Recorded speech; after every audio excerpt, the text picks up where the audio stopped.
Howdy, folks. Welcome back to another episode of the Texas SignalCast. I'm your host, Joe Desotel, and I'm here with my co-host, Jessica Montoya Coggins. Hello, Jessica. Hey, Joe. We are back again to discuss the latest happenings in Texas politics from a progressive perspective, as we always do. And, it's been really busy. I feel like we got a little bit of a reprieve. I guess it's summer. It's been hot. Not as much going on, but the things that are going on are pretty big. So everything from good numbers in terms of Democrats, in terms of vaccination rates, a lot of visits to the border from Kamala Harris, our VP, and our former president Donald Trump. And then a little news on the special session that's coming up. But let's just start with the fact that Texas Democrats at 79% saying they've already had the vaccination in Texas. That basically means Democrats have reached herd immunity in the state of Texas. That's awesome news. I guess we just have to avoid any Republicans who haven't gotten the vaccine. If there was another reason you needed to avoid Republicans in this case, I guess, it doesn't do a lot for our unity of the country, unfortunately, that literally the way to stay healthy is to avoid your Republican friends. That's something I think many of us were trying to rectify in our politics, but unfortunately, that's where we're left these days. I know we had a story on the TexasSignal.com that nationally, about half of Republicans seem to be not vaccinated and not that interested in getting vaccinated. It seems like in Texas, that's about the exact same too. We got 47% of Republicans say they've been vaccinated, but 38% say they have no plans to. They don't want to. So it kind of seems like the people who want to get vaccinated have been vaccinated. And there's like very few people who want to get vaccinated. 8% of Democrats say they plan to get vaccinated and have not yet. Across the whole state of Texas, we're at 60%. And we know that the threshold for herd immunity is 70%. And so it's really no way else to say it, but Republicans are preventing us from reaching herd immunity. And this is actually something where I think our top three, from Governor Abbott to Lieutenant Governor Dan Patrick to even Attorney General Ken Paxton or any other sort of Republican leader, I think they have really not taken this up. Our colleague William Kim also wrote about vaccine lotteries, which some states have used to sort of some good success. Ohio got some interest when they announced that they were doing these pretty large prize money for lotteries, and then also some you could get full tuition for state college, especially because younger Americans are also at the opposite end of getting these vaccines, and that is absolutely something that Abbott has said no to. As we obviously know, he has pretty much banned vaccine passports, which some states do have. So this is actually an area where, the Republican leadership has not taken this up. And it was very interesting, this week, First Lady Jill Biden she came to Dallas. She did an event at a high school here with Emmett Smith. And then she went to Houston, where she was joined by the second gentleman, Doug Emhoff. They were at an Astros game. Both of these were sort of pop-up vaccination sites. I believe at the Astros game, they had the parking lot available for your vaccines, and then you would also get free tickets to a future Astros game. So nice. This is where, So this is where you see the White House, I think, trying to take up a little bit of the slack from where our state has kind of failed. Yeah, it's unfortunate, and you kind of see this, with the private sector and how they can help leverage some of this. Getting the interest in the vaccine and rising it to sort of a cultural thing beyond a political thing. And I think that's so important. We talk about that in terms of like broadening our audience and bringing in cultural aspects. And you've done a really good job of that with some of the interviews you've done. And, but you can see it here as well, that the vaccine should not be political. The health of everyone should not be political. It used to be political just on who was paying for healthcare, but now even just getting healthcare is political, and it's so unfortunate. So these kind of efforts are really important. I love to see that. Love to hear that. I didn't even know that, so it was news to me.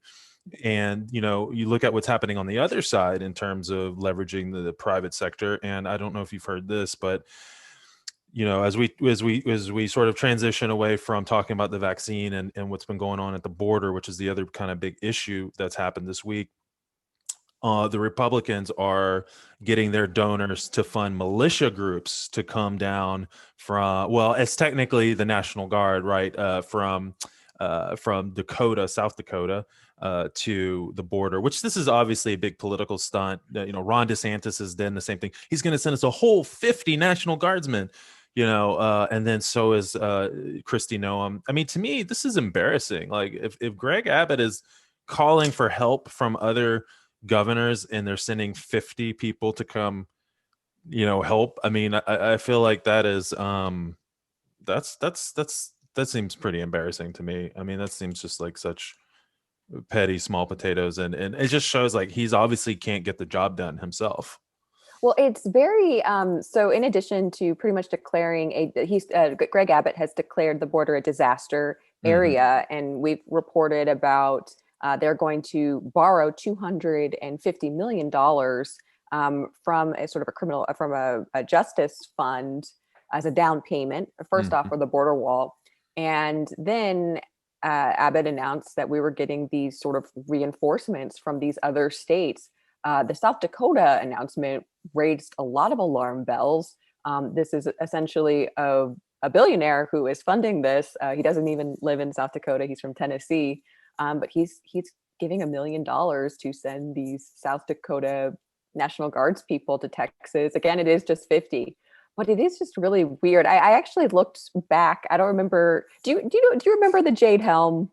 Oh yeah. Yes, go. All right. Yeah. So for folks who don't remember, Jade Helm was a routine military exercise.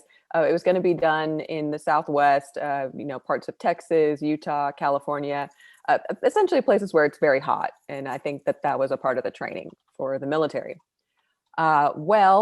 Conspiracies just were rampant about this, especially in South Texas. There were all these rumors that there was going to be mass surveillance, mass arrests. There were prisons underneath Walmarts. Very strange stuff, although probably actually maybe a harbinger of what was to come with like QAnon.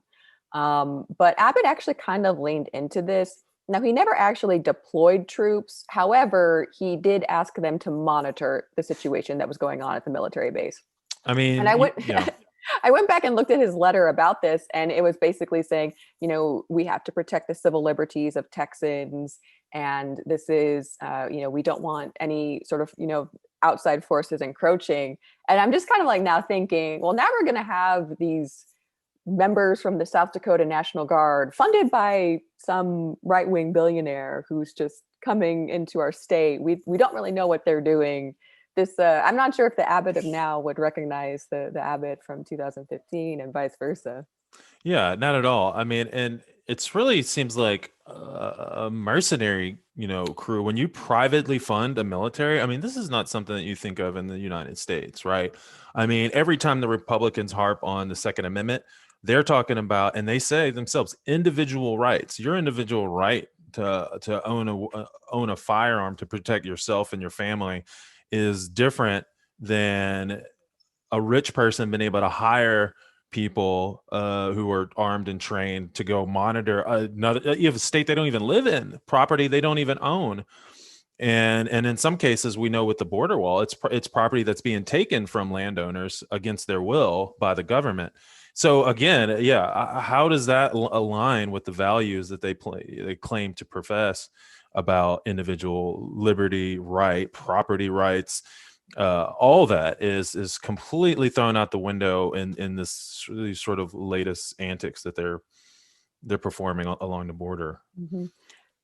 But we did have, I guess, sort of two dueling images from the border. So the vice president was in El Paso on Friday. She was there with Senator Dick Durbin from Illinois, who's been a longstanding author of the DREAM Act, which would provide a pathway to citizenship for many undocumented immigrants. And then also Representative Veronica Escobar. She is the congresswoman from El Paso. And I know you had an interesting point that John Cornyn made, which maybe we need to show him a map of Texas because he got some of his geography wrong, I think. Yeah, I mean, he was complaining that the vice president wasn't going to the real border when she was going to El Paso, which literally translates to the pass, as in passing from one country to another country, one land to another land. So, yeah, I think somebody who's been in statewide government for that long should know that El Paso is in fact on the border, sir. We know that they're avoiding El Paso a lot because it conflicts with some of the very ideas that they claim and claims that they make about El Paso, from it being one of the safest cities, large cities in America, to the fact that the gun violence that took place there, the manifesto of that killer was literally saying a Hispanic invasion of Texas, which directly reflects the same type of verbiage that they've been using for the border, in what they call, the ongoing border crisis. And so, yeah, so obviously Trump followed up that race, and he did go down there to that part of the border. And I think what's interesting about that is that Abbott, in this sort of posturing that he's been doing about the border and border security, and we need to get folks down there. Well, there's a handful of counties along the border that opted out of this program. And when people took a look at the counties that opted out of it, it turns out it aligns exactly with the counties that Cornyn identified as the quote unquote real border. So we're talking about Hidalgo County, Cameron County, really the place where the most residents are in South Texas, and the most sort of economic activity is actually happening between Texas and Mexico. Those counties on the border have opted out of this program with Abbott, and they find that, having some of these troop, quote unquote, troop presence is actually counterproductive, and sort of like militarizing their communities in a way that is unnecessary, and they find, apparently somewhat disturbing. Yeah, in one of the articles I wrote, I referenced a larger piece, Texas Monthly, a Texas Monthly article that chronicled some of these complaints. This one was out of Starr County, and a town called La Trulla, which oddly enough actually founded by Eva Longoria's like great grandfather. But a judge there was essentially complaining. There was some company from Tennessee that was looking to relocate, and this crew kept on getting stopped for all these traffic infractions, and they saw all this DPS presence, and they were like, you know what, actually we don't feel very safe. And the judge was trying to say, no, this is sort of the overreach of the governor. We're actually very safe. And I'm not sure that really came across for that Tennessee company. And then also in this town, I think the mayor and the chief of police have each been pulled over about 10 times this year, for, I think, tinted windows is what they were saying. Yeah, But no, this is, yeah, for a lot of folks like that actually live on the border, this increased presence is actually not at all doing what it's supposed to do. It's just a huge nuisance, and something that I think they would not like to see. And you mentioned Donald Trump's visit there. The sheriff that spoke the most that I saw was from Tarrant County, which, that's my neck of the woods. And I think that's about an 8-hour drive to the border. So not exactly a border summit, if you will. right. Yeah. I mean, I just hope that some of this is penetrating, because we know that a lot of things they say are very surface level, talking points, and then they conflict with other talking points. And so I think if folks take the time to dig a little bit deep, even just beyond the surface, this stuff is a lot of their moves are illogical, but unfortunately they also cost us a lot of money, and they cost us a lot of other resources, and one of those resources is of course time. And so we look at the time that the legislature spent this past session, and then you see what they didn't spend their time on. And we have a whole set of priorities like, fixing the grid and things like that, that they did not focus their time on. And even the things that they professed as priorities, they apparently didn't get done either, because they're coming back, right? And the governor is going to be pushing a whole host of red meat issues in a special session, which is just overtime. For those who don't know, the Texas legislature is in session every other year for 140 days. They, in our Constitution, they're given that time to pass bills that are relevant. The only bill they absolutely have to pass, according to the Constitution, is the budget.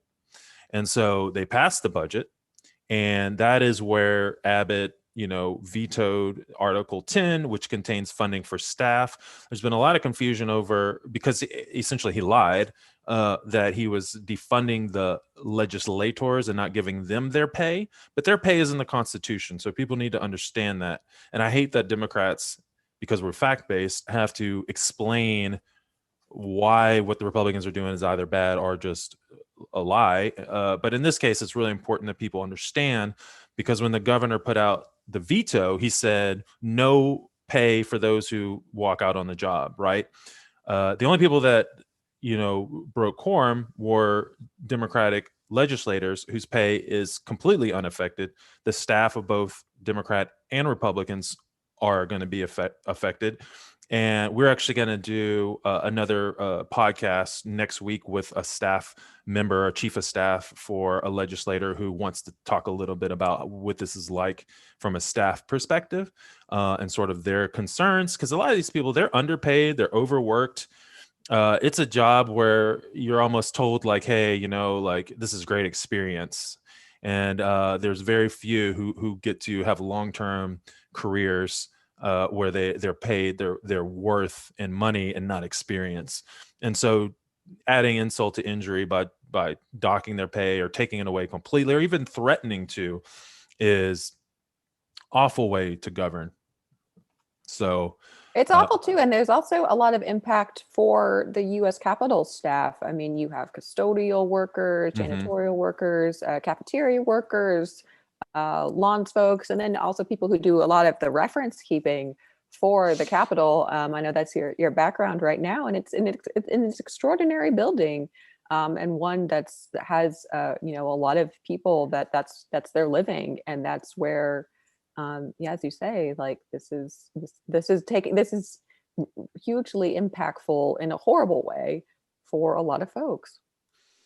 Yes, and so the Democrats have essentially appealed to the Texas Supreme Court to void Abbott's veto on the grounds that it was unconstitutional. And from what I understand, they seem pretty confident in their case. And either way, they will get the opportunity to reinstate that funding. And we don't know what they will do in terms of breaking quorum again, or, you would imagine there must be some appetite for that, knowing that when they did it the first time, that the governor could obviously call a special session.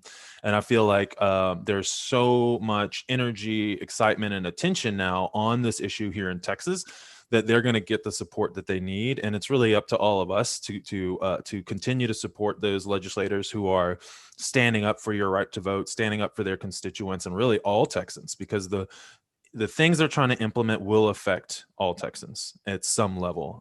Somebody will be affected, might have their ability to vote taken away or abridged in a way that sees them miss the opportunity to vote. And so this is really about our institutions and the value of our institutions more than it is about a partisan issue. And and we've mentioned this before as well, that as the special session arises, and even though we expect it to be all red meat, the Republicans are not all in sync with each other. And so you've got and part of that is because when the governor vetoed Article 10, like I just mentioned, and also the funding wasn't just for Democrats, it was for Republican staff as well, and all the attorneys that help write the legislation. And so you have a House Speaker and a House Republican caucus that are not happy with the fact that their staff is not going to be getting paid. And how are they supposed to do their jobs if the staff is not there? We know the staff does most of the work. So,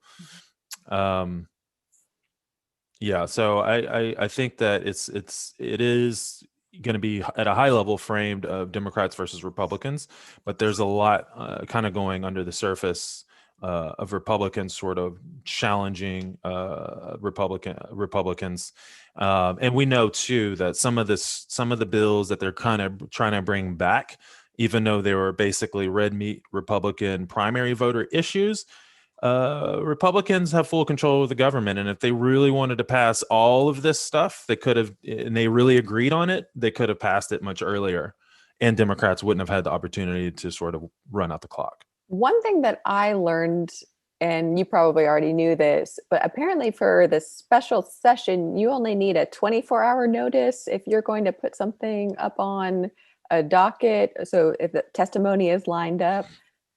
So I did not know that. And I think that that's also a little scary for some of the things that they would maybe possibly want to do, whether that's obviously Senate Bill 7, which is that large voter suppression bill that they could not do after Democrats, walked out, or the transgender, banning transgender athletes, or our old friend critical race theory.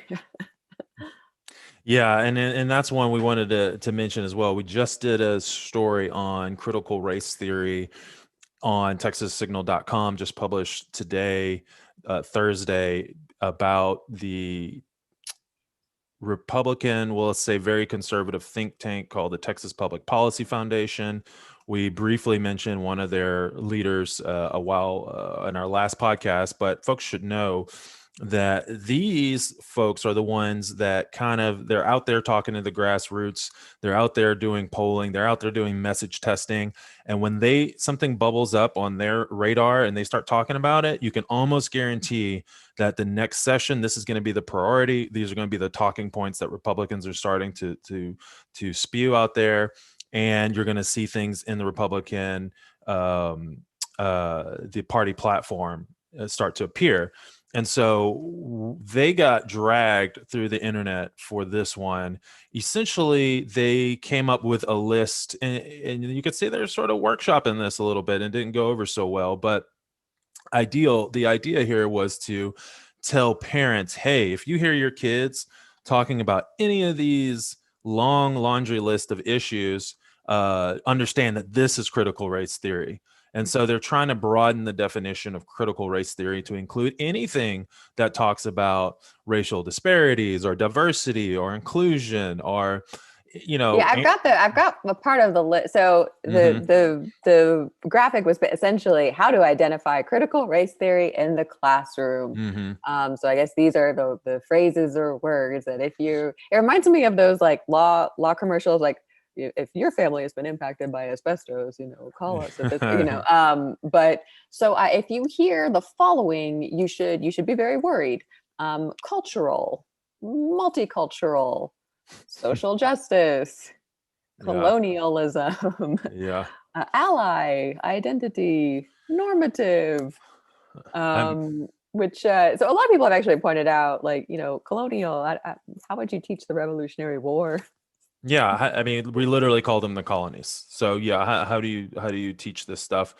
And we know what this is all about. I mean, that's what they're saying on one hand, and on the other hand, they're trying to limit, or they're trying to say that they are being censored by social media companies. And so it's like, which is it? Can we talk about things or can we not talk about things? Oh, as long as it's conservative and it fits your narrative, then we can talk about them. So you have, again, this is totally in conflict with their stated values of obviously freedom, but also commerce, because if companies aren't allowed to make decisions about what goes on their platforms and in their company, that directly opposes so much of their own talking points that are supposed to be pro-business and pro freedom. You could do what you want with your property and all this other stuff. So it's in total conflict. And on the other hand, this critical race theory is also in conflict because they don't want the government, quote unquote, telling them what to do and what to say. And here they are, members of the government, saying what you can and can't say, and about the things that I guess make them feel uncomfortable when they hear it. Mm-hmm. Yeah, so I think we're going to be talking about this. We've mentioned that, they have very much latched on to this phrase. And again, I cannot emphasize enough that there is no critical race theory being taught in any public school in Texas, and certainly not, um, there's no kindergarten teacher out there that's just like, all right, kids, we're going to learn about critical race theory today. Like, it's just not happening.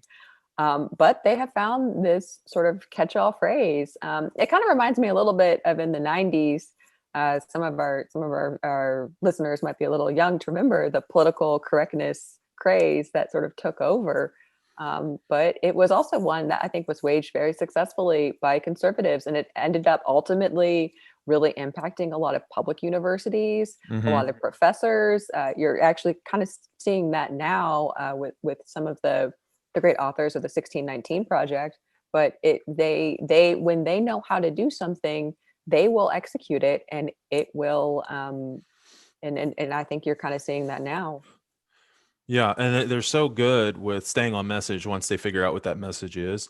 And you're absolutely right, because I mean, this is their own version of that. They're trying to create these sort of cultural wars, um, and sort of break us apart. And we've seen it over and over again with athletes and how they treat athletes who stand up. Dan Crenshaw just recently, Mr. Cancel culture. He, I Right. believe, called for Gwen Berry, who was a track and field athlete, to be removed from the Olympic team. She did not, I guess, properly national anthem or something with the Yeah. flag. Hmm. But yeah, this is, and I have a feeling that as we get closer and closer to the Olympics, you're going to see a lot of takes like that. Yeah, and yeah, of course. And you can't teach critical race theory. I saw a really good meme that kind of lays it out, and I think it just speaks to how bringing in cultural things can sometimes help to explain what's going on. But it was a King of the Hill meme, which is great because obviously it's Texas, and it was one character saying to Bobby, you know. He was basically talking about how the Native Americans were treated or something like that, and Bobby was basically saying, "Are you sure about that? Because I'm white and I've never heard any of this before." Yeah, I know And what you're talking about. yeah, and it's like so perfect because yes, that's it. That's exactly. I spent how many minutes basically saying that exact thing over and over, that they're trying to like cover their tracks by saying what you can't learn, which basically like is a breadcrumb to the current situation that we're in right now, and why we see disparities and arresting and in the criminal justice system at large. We see all these major disparities in income and in housing and all that. It's not random. There's a reason for that. And by not talking about certain issues that were perpetuated by our government, which this is something conservatives should want. These are the things that the same argument they made for keeping up a Confederate statue is the same reason they should support teaching the history of our country so we don't repeat it, and we understand how we got here so that we can understand how we continue to live up or get closer to living up to the promise of America, which is everybody being treated equally regardless of their race, which is what they like to say all the time. But then when it comes down to actually teaching that and explaining to people how we got here and what's our history, it's a totally different story. No. Um, so I did, since you mentioned Gwen Berry, the athlete. And I always like to say let's bring in some good news. They are doing Olympic trials right now, and we can be very proud of a couple of Texans that are making tons of headlines. One, of course, is perennially. Simone Biles is still doing things that people have never seen before. I know. I can't believe that. I just watch her and I'm like, wow, we're the same species. That's crazy. Yeah, how can you do that with your body? Yeah, exactly. And then we have another Texan, Shakaria Richardson. I'm not Oh, sure yeah, from Skyline, of yeah. her. Yeah, and so she's breaking records, and she's, I think she just set a new record for the 100-yard dash or something like that. But she'll be one to watch in the Olympics, and so we have so much to be proud of in our state. And I think it's really important that we make a point to remind folks that it's not all bad, despite what the Republicans are doing to your rights. There's a lot of really great things happening. Texans, are obviously, fighters and innovative in a lot of different ways, and we persevere in spite of our government. And it shouldn't be that way. Government should be a partner with the people that it's there to represent. And the whole point of having a government is not to make your life harder. And so, yeah, there are some bright spots out there. We need to always kind of remember that. I think that's good to That point is true. I out. mean, regardless of what happens this month, and it could be very bad, but I will still I am excited about the Olympics, and I Yeah, got and we're to.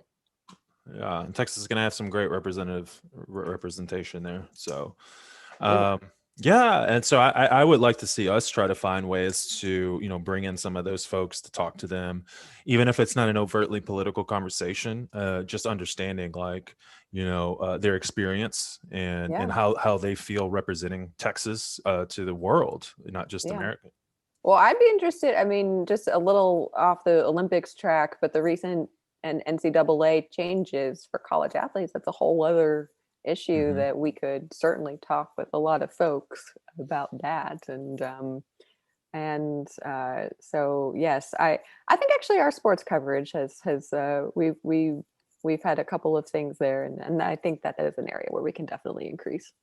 Yeah, I mean, we have no shortage of superstar athletes that are from Texas, so I totally agree. And especially at the college level, they go on to play in other places, but at the college level, we have a lot of potential. And I think about the Vince Young, the superstar quarterback from UT who won the last one, who won the national championship. If that guy got even a sliver of the money off of his jersey sales, I mean, he wouldn't even ever have to work again. Yeah. And so you just think about these universities making so much money, not just while they're there, but even long after they're gone, making money off of their efforts and their work ethic. And what could be further from capitalism than not allowing somebody to make money off of their own hard work?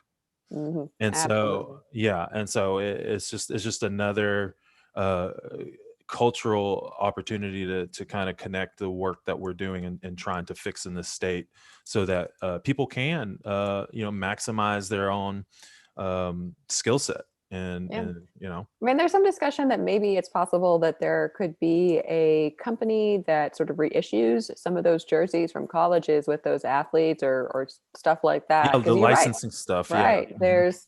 There were a lot of people that missed out on I think a very on their image, and Mhm. it's not fair. Yeah, and I know that that might mean that some boosters are going to be able to recruit differently or have new tools to recruit. But I think there was either it was a bill or it was a court case, something. But just this week, there's an effort, I'll put it that way, to make sure that the students could gain essentially some rights to their name and likeness and make money off of that, which would include endorsement deals and things like Mhm. that. And so you don't necessarily have to go to the top D1 school in your state to make a name for yourself. Some athletes choose to go to smaller schools so they stand out more, and those athletes are still very likely to be able to get endorsement deals outside of the school providing you with some other perks, Mhm. right?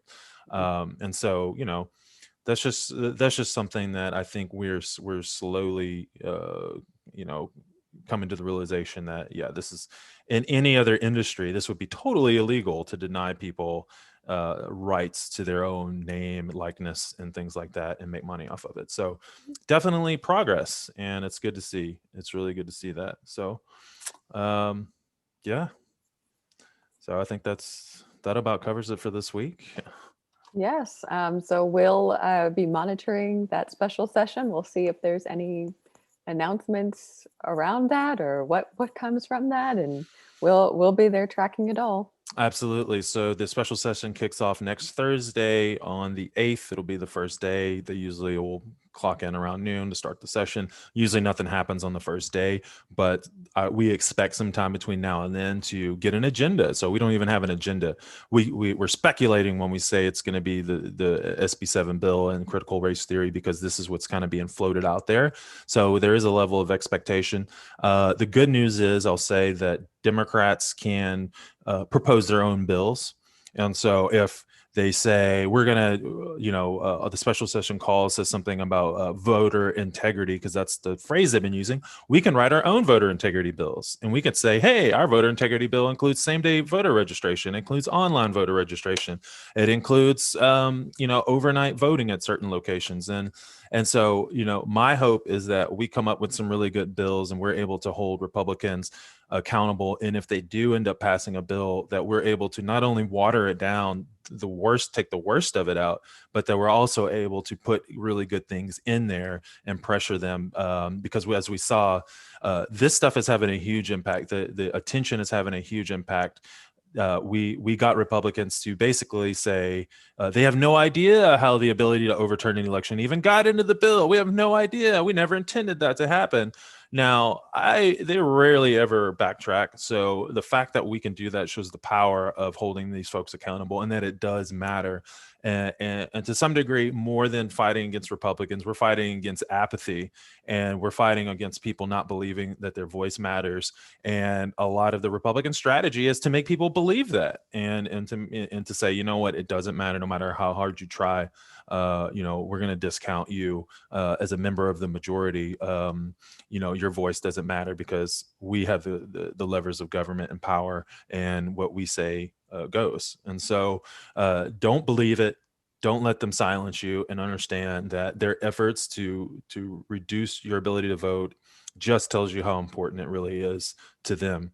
And so, yeah, that's it. So go out and prosper, and continue to check in with us at texassignal.com. And if you feel so inclined, we would really appreciate you becoming one of our Patreon supporters by going to the website, looking at the top right corner, and joining.